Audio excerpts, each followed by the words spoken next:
warahmatullahi wabarakatuh.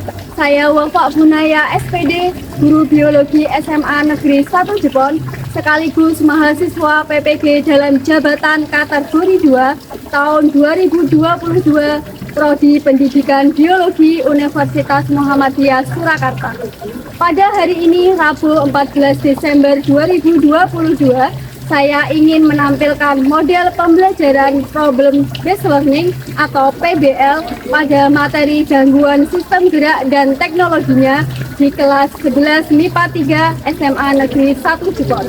Terima kasih. Wassalamualaikum warahmatullahi wabarakatuh. Selamat menyaksikan.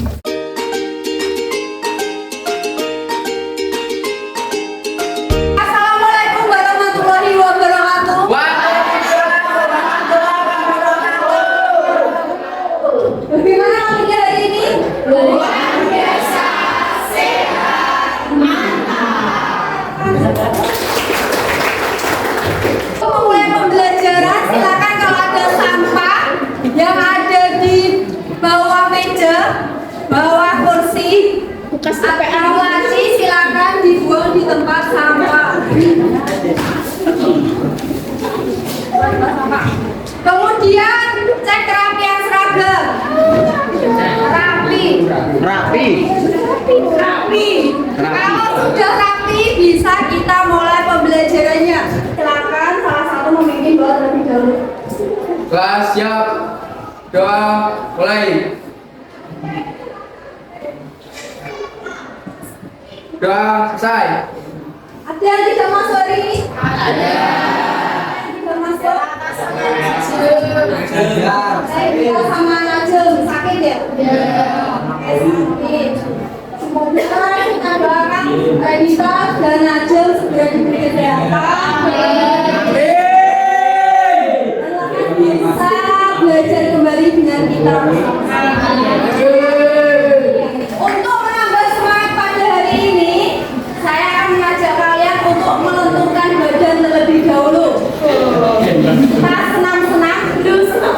Tapi senamnya berhubungan dengan materi di pertemuan sebelumnya. Oke, silakan lihat video.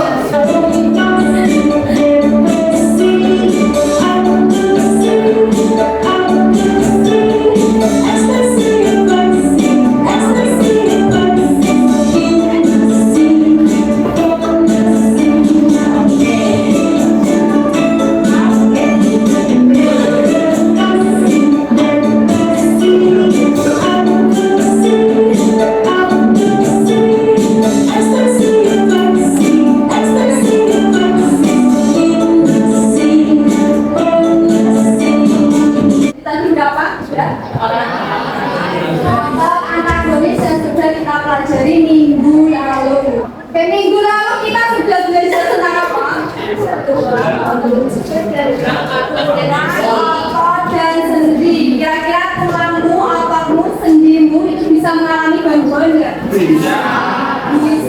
Gangguannya apa aja? Nanti kita pelajari pada hari ini. Perhatikan gambar yang ada di depan ini. Nah, kira-kira manakah posisi duduk yang benar? Tiga.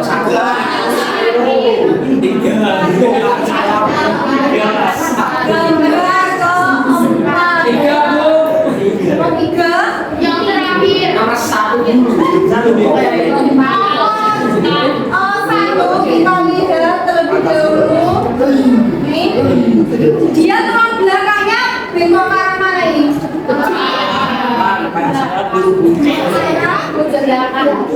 Belakang, bengkoknya ke arah belakang. Kemudian gambar nomor 2, dia terlalu gede gini ya ke depan. Kemudian kalau yang ini nomor 3, dia bengkok ke samping. Yang terakhir ini adalah posisi duduk yang benar Jadi kalian kalau duduk harus sesuai dengan posisi yang normal. Kira apa akibatnya jika melakukan posisi duduk yang salah? Coba ada yang bisa menyampaikan siapa? Saya Maria, nama saya Diandra. Di sini saya mau menyampaikan posisi duduk yang benar. Posisi duduk yang benar di situ di gambar nomor 4, dan akibatnya jika melakukan posisi duduk yang salah, nanti pertumbuhan tulangnya bisa terganggu. Tepuk tangan untuk Maria. Apa akibatnya jika kalian melakukan posisi duduk yang salah? Bungkuk. Terkena penyakit. Tulangnya akan bengkok-bengkok. Kemudian apa lagi? Pertumbuhan tulangnya tidak bagus. Pertumbuhan tulangnya tidak bagus. Tujuan pembelajaran pada kali ini, jadi yang pertama melalui kegiatan diskusi, nanti kalian dapat menganalisis gangguan fungsi yang dapat terjadi pada sistem gerak manusia dengan tepat. Kemudian nanti melalui presentasi, peserta didik dapat menyajikan karya, nanti karyanya berupa infografis atau video tentang pemanfaatan teknologi dalam mengatasi gangguan sistem gerak dengan tepat. Dan manfaatnya apa? Setelah kalian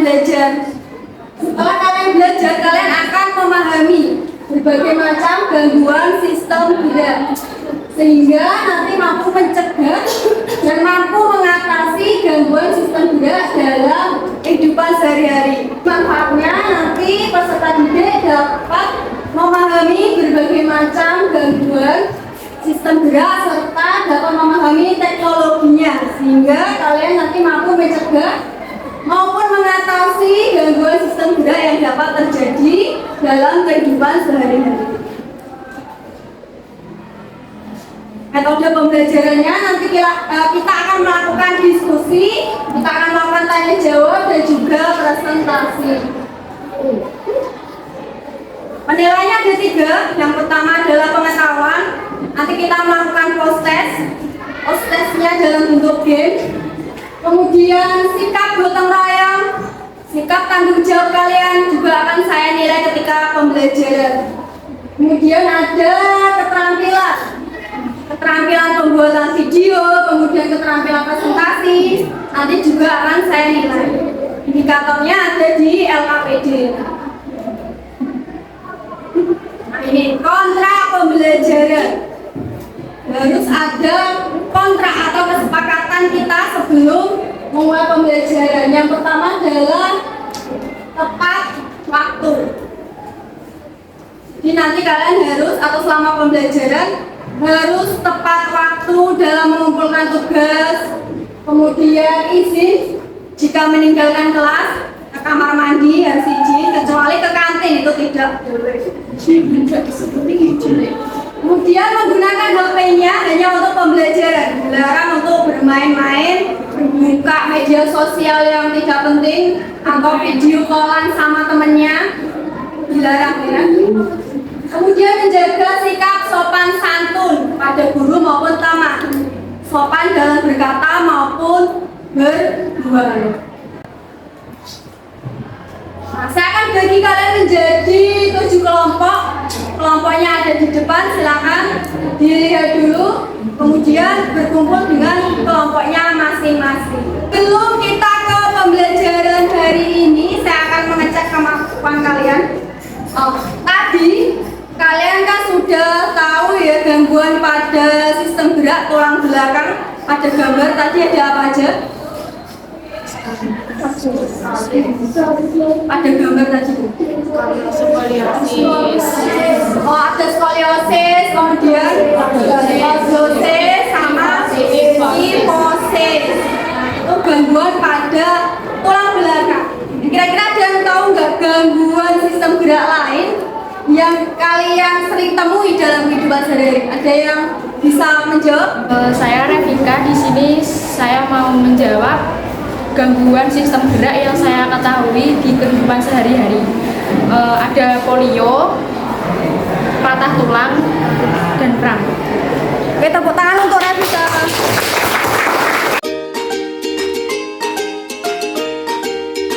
Silakan kalian simak video yang ada di depan terlebih dahulu. Sistem gerak manusia terdiri atas tulang dan otot. Tulang termasuk alat gerak pasif, sedangkan otot termasuk alat gerak aktif. aktif. Keduanya saling bekerja sama agar manusia dapat bergerak dalam aktivitas sehari-hari. Sendi juga berperan dalam sistem gerak. Sendi adalah penghubung antar tulang. Tanpa persendian, tentunya manusia kesulitan untuk menggerakkan tubuh, berjalan, atau memegang benda. Sistem gerak dalam kehidupan sehari-hari dapat mengalami gangguan seperti fraktura atau patah tulang, osteoporosis atau penyerobosan tulang, artritis, kram otot, dan osteoartritis atau radang kronis pada sendi. Adakah gangguan sistem gerak lain yang kalian ketahui? Pilihlah salah satu gangguan sistem gerak yang ingin kalian selidiki. Buatlah rumusan masalah dan jawablah permasalahan tersebut. Ada yang bisa menyampaikan isi video tersebut? Saya Ita Dwi Anggraini. Di sini saya akan menyimpulkan isi dari video di depan. Kita akan tentang gangguan sistem gerak seperti fraktura atau patah tulang, osteoporosis atau pengerobosan tulang, artritis, kram otot, osteoartritis. Sekian dari saya. Terima kasih. Wassalamualaikum warahmatullahi wabarakatuh. Saya sudah membagikan link LKPD yang ada di grup kelas, silakan dibuka. Kemudian nanti kalian bersama kelompok pilih salah satu gangguan sistem gerak yang kalian selidiki. Misal saya penasaran nih sama fraktura atau patah tulang. Bersama kelompok kalian bahas, kalian buat rumusan masalah. Kemudian setelah rumusan masalahnya terbentuk, kalian jawab permasalahan itu. Jawabnya bagaimana? Kalian cari sumber informasinya dan melakukan literasi baik dari buku atau dari artikel atau dari jurnal. Yang penting adalah sumbernya terpercaya. Setelah itu jawaban permasalahannya dibuat, bisa dalam bentuk infografis atau video. Jadi sesuka hati kalian. Setelah jadi nanti dipresentasikan di depan kelas bersama kelompok. Dan selama diskusi, kalian akan saya nilai sikapnya. Jadi sikap gotong royong kalian, kemudian tanggung jawab kalian akan saya nilai. Itu ya, paham ya? Oke, silakan bisa dimulai.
moderator Belia Putri Konsianto. Saya Deida sebagai penanggap. Saya Rafa Lorenza sebagai penulis. Saya Satul Nurwardana sebagai presenter. Wisnu akan membacakan hasil infografis dari diskusi kami. Fraktura, pengertian fraktura. Fraktura atau patah tulang adalah kondisi ketika tulang menjadi patah, retak atau pecah sehingga mengubah bentuk tulang. Jenis fraktura. Fraktura terbuka, patah tulang menembus kulit. Fraktura tertutup, patahan tulang tidak menembus kulit atau kulitnya masih utuh. Fraktura parsial, patahnya tulang tidak seutuhnya atau tidak lengkap. Fraktura total, patahnya tulang terjadi secara total sehingga tulang terbagi menjadi dua bagian atau lebih. Teknologi mengatasi fraktura. 1. Pemasangan gips. Gips adalah perban kertas yang dipasang sebagai penyangga sehingga tulang yang sudah diperbaiki tidak lagi berubah posisinya. 2. Pembidalan. Pembidalan yaitu menempatkan benda keras di sekeliling tulang yang patah. Pembidalan bertujuan untuk menjaga agar tulang yang patah tidak bergerak. 3. Pembedalan internal. Pembedalan internal yaitu pembedalan untuk menempatkan logam pada tulang yang patah. Sekian, mungkin ada pertanyaan dari kelompok lain. Saya Kristiana, izin bertanya, apakah waktu penyembuhan patah tulang pada anak-anak dan dewasa berbeda? Terima kasih. Pertanyaan akan dijawab oleh Dasna. Terima kasih atas pertanyaannya. Saya izin menjawab. Proses penyembuhan tulang dibantu oleh jaringan ikat yang namanya periosteum. Nah, jaringan ikat periosteum itu di anak-anak umumnya itu lebih tebal. Oh ya, sebelumnya jaringan ikat periosteum itu fungsinya untuk menyuplai darah dan untuk menggantikan sel-sel yang rusak. Jaringan periosteum pada anak itu lebih tebal sehingga supaya darah yang dihasilkan itu lebih banyak pula.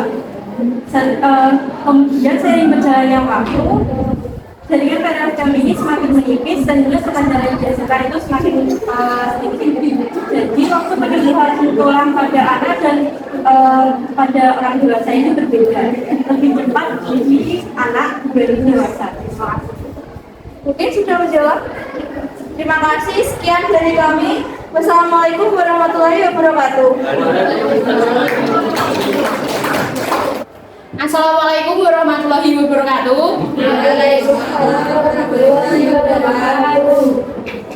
Kami dari kelompok 2 akan mempresentasikan hasil diskusi kelompok kami tentang osteoporosis. Sebelumnya, perkenalkan nama saya Revika Nova Nurhayati, nomor absen 26 menjadi moderator.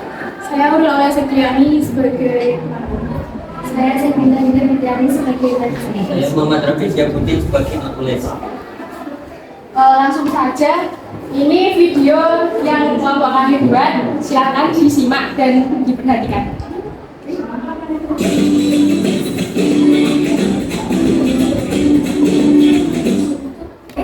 pengertian osteoporosis.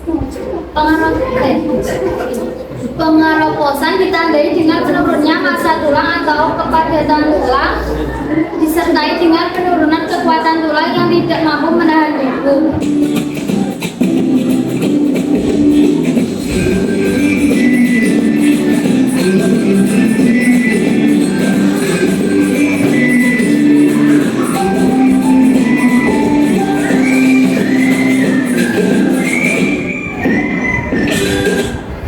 Penyebab osteoporosis: 1. Mengalami penurunan kadar hormon estrogen atau testosteron. 2. Kekurangan vitamin D dan kalsium. 3. Mengonsumsi obat-obatan tertentu. 4. Kurang bergerak. 5. Merokok. 6. Mengonsumsi alkohol berlebihan.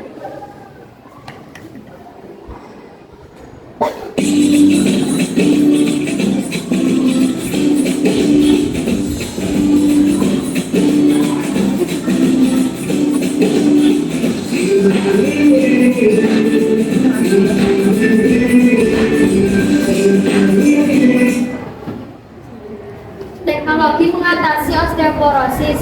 Vertebroplasty. Vertebroplasty merupakan prosedur medis yang dilakukan dengan menyuntik semen khusus ke dalam tulang belakang yang retak atau patah karena kondisi tertentu, seperti osteoporosis. Semen ini akan mengeras, menstabil patah tulang dan menyanggang tulang belakang. Mungkin itu saja dari kelompok kami. Mungkin ada pertanyaan dari kelompok lain. Saya Belia Putri Kusianto dari kelompok 1. Izin memberi pertanyaan, mengapa osteoporosis biasa terjadi oleh wanita dan orang usia lanjut? Sekian, terima kasih. Izin menjawab dari pertanyaan Julia. Penderita osteoporosis banyak dialami oleh wanita karena faktor hormon estrogen.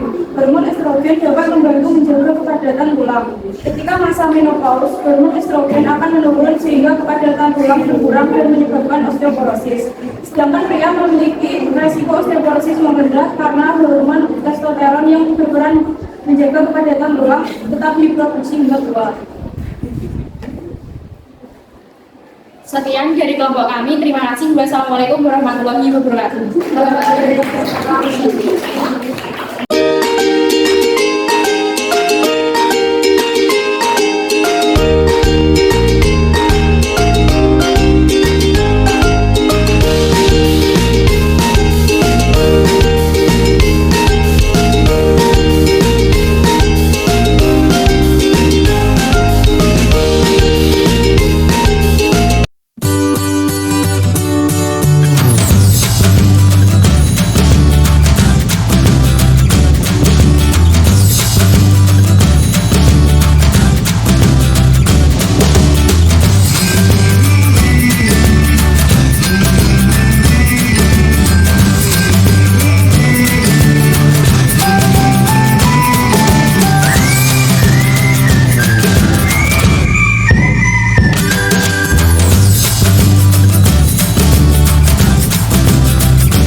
Thank you.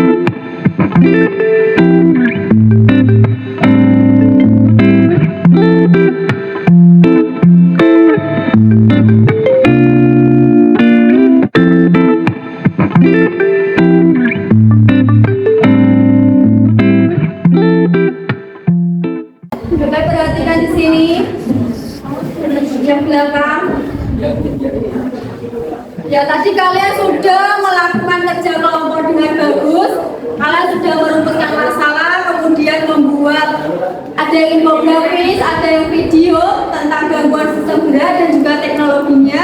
Kalian luar biasa, karyanya juga bagus-bagus. Tepuk tangan untuk kita semua.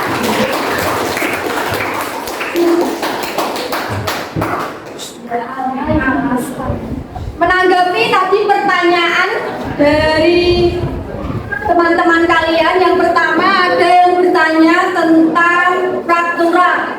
Jadi tadi kenapa kok anak-anak itu ketika mengalami patah tulang lebih cepat sembuh gitu dibandingkan dewasa? Karena adanya lapisan apa? Lapisan periosteum.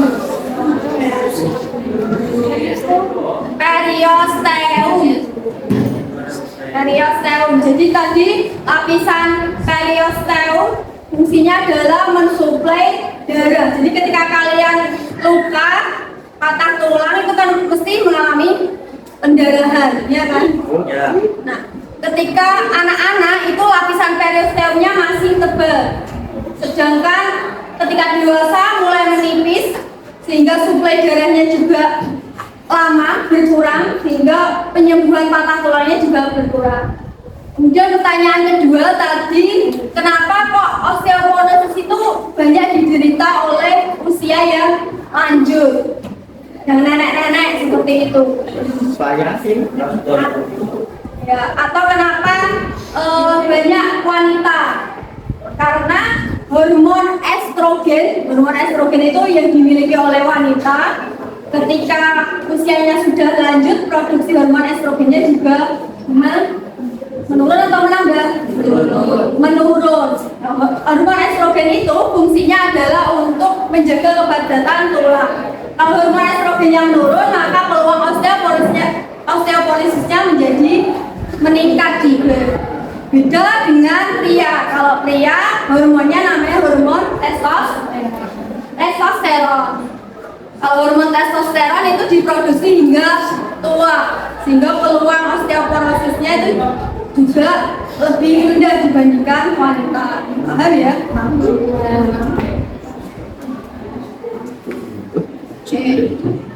Tadi contoh gangguan sistem gerak yang pertama adalah fraktura atau patah tulang. Kondisi ketika tulang menjadi patah, retak ataupun pecah.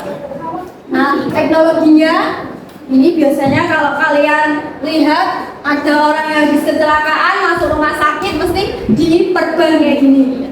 Ini namanya adalah gips. Gips namanya. Gips ini fungsinya agar menjaga tulang yang patah itu tidak bergeser. Kemudian ada pembedahan juga, menempatkan logam pada tulang yang patah juga. Lanjut, ada osteoporosis atau nama lain osteoporosis adalah pengeroposan tulang. Ketika kepadatan tulangnya berkurang, maka tulangnya menjadi keropos. Teknologinya adalah vertebroplasti. Ini caranya adalah dengan memasukkan semen tulang. Yang ini ada suntikan ini.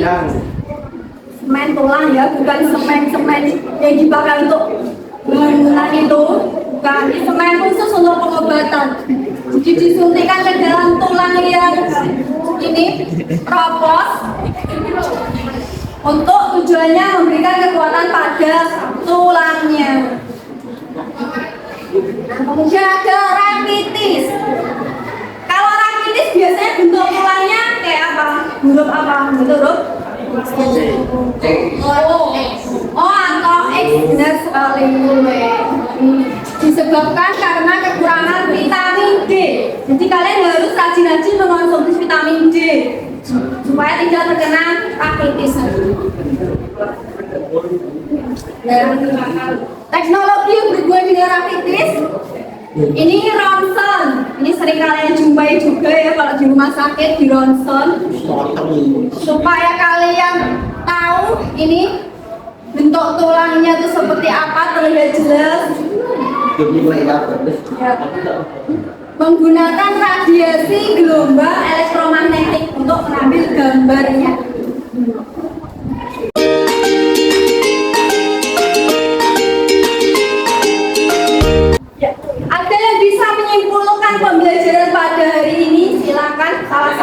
Ibu kan?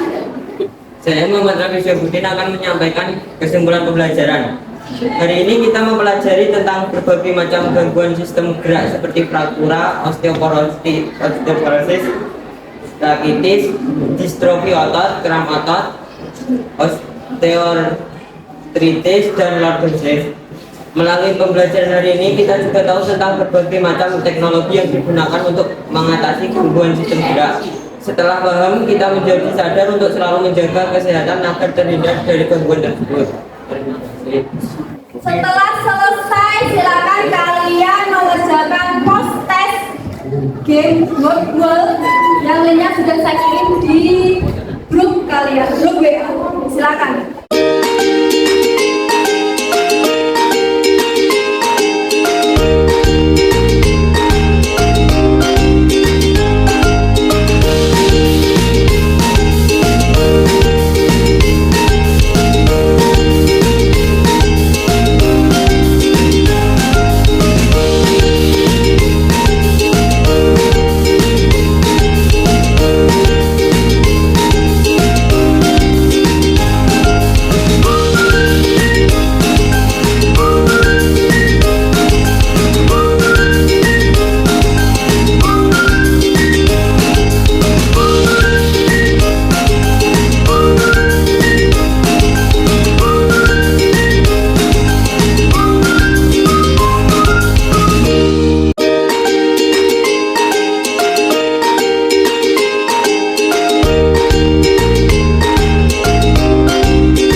Silakan Isfina, mana Isfina? Isfina, Aisyah, sama Ilham. Tepuk tangan untuk mereka. Bapak berarti masih ada pembelajaran selanjutnya. Siapa tahu yang lain bisa beruntung seperti itu. Setelah melakukan proses ada refleksi pembelajaran, silakan buka link Padletnya yang sudah saya kirim. Di situ ada 3 pertanyaan. Ada bagaimana perasaan kalian setelah mengikuti pembelajaran, kemudian apa yang Anda dapat dari pembelajaran, yang terakhir apa kesulitannya selama pembelajaran. Silakan diisi, nanti hasilnya bisa langsung ambil atau terlihat di depan saya.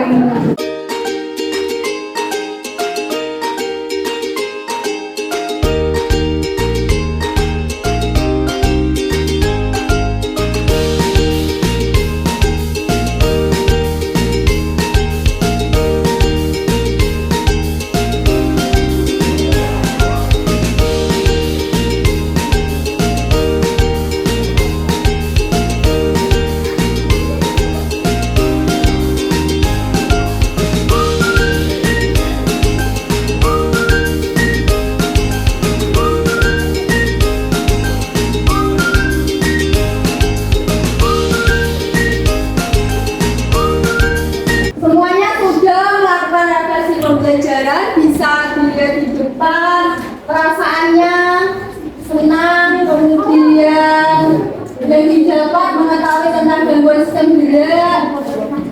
Kesulitannya tidak ada. Semua sudah melaksanakan pembelajaran dengan baik dan adaptasi pembelajarannya juga sudah diisi dengan baik sesuai dengan perasaan kalian saat ini. Seperti itu. Pertemuan selanjutnya nanti kita akan membahas tentang cara menjaga kesehatan sistem gerak. Oke, jadi caranya seperti apa? Nanti di rumah kalian bisa melakukan literasi terlebih dahulu. Bisa cari sumber dari buku, kemudian bisa cari artikel atau jurnal dari internet. Nanti kita akan bahas di pertemuan selanjutnya. Oke, mari kita tutup pertemuan hari ini dengan bacaan alhamdulillah bersama.